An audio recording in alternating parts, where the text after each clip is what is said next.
Hello and welcome to PTS Primo Charts. This video is about the template manager.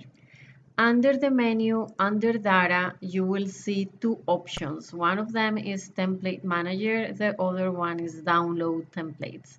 I'm going to click first on download templates. Download templates will contain some of the templates that you will regularly use when you own the strategies. So if you see that you want to use this option, you can download some of those templates.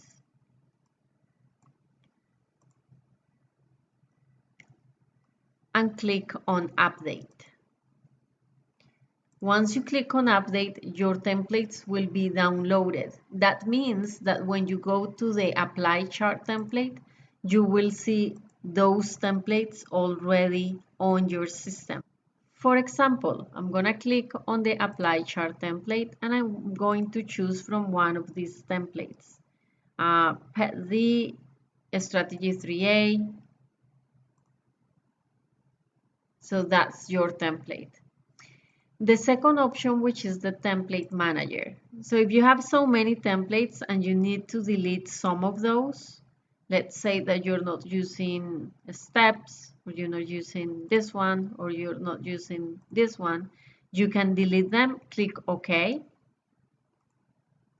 and then they will be deleted from your list. I'm going to leave the template that we were using at the beginning, the fast extreme tool 4, 5, and 3A, and click OK. And that's all about the template manager.